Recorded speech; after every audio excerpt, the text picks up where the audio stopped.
Welcome to the Session 2 Microlearning video, the benefits of inclusion.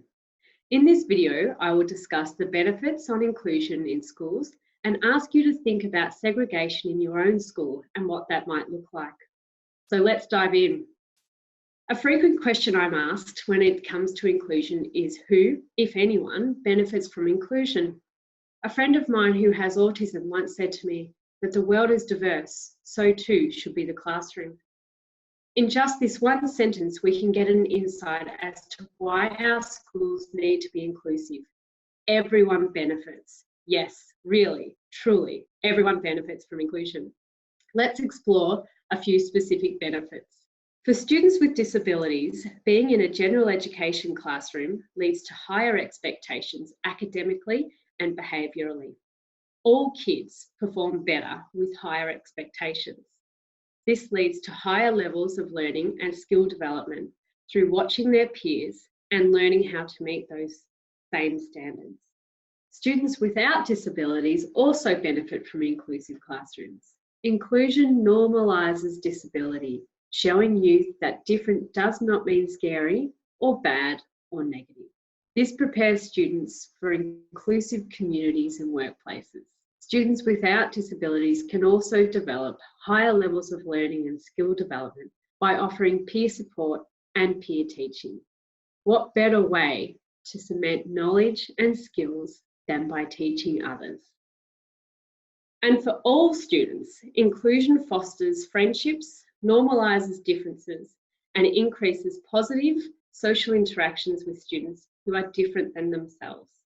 Not to mention differentiated instruction and additional support in the classroom can benefit all students academically. It's also important to note that there are benefits beyond the classroom. Families of students with disabilities are more accepted in the school community and their community in general when their children share a classroom and extracurricular activities. Now we've talked about some of the benefits, let's talk about what happens when students are segregated. When students with disabilities are segregated in school, in their own classrooms or areas of the building, it goes beyond academic segregation and leads to social exclusion as well. They do not have many, if any, opportunities to build relationships with peers without disabilities. It can indicate to those peers that disability is something to be hidden or not talked about or shunned.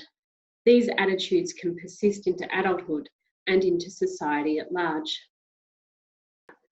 Often special education schools or classrooms have lower academic standards. While every child is different, studies have repeatedly shown that many students with disabilities can achieve grade level academic standards when given appropriate academic supports. It can be a disservice to limit the potential academic achievement of students with disabilities. When children with additional needs are in mainstream schools and not special schools, this is a demonstration of one form of inclusion. But it's important to realise that a segregated school environment can occur without realising it or being obvious. And it can happen when we think we're being inclusive. As humans, we all have some form of bias, prejudice and assumptions about certain topics, environments or cultures, for example. When we consider how this looks in the classroom, some of our behaviours can be exclusionary, despite wanting a positive learning experience for all children. A good step toward inclusion is challenging our own bias. Another good step is to reflect on your own school environment. I ask you to look at the support set up in your school. Where do the special educators work? Do they take students out of class?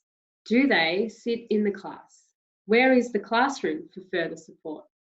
In some instances, a student support classroom has been off the school grounds, which purports segregation at its best.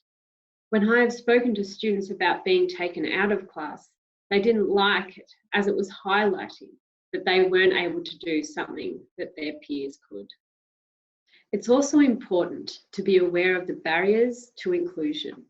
Some of the biggest barriers to an inclusive school environment are administrative or structural support for inclusion and ensuring all of our colleagues are equipped with the skills required to support all children. Without buy-in and collaboration from all levels of staff, our school cultures for inclusion will not shift, which is why this course is a stepping stone to be the change in your environment. Thanks for chatting with me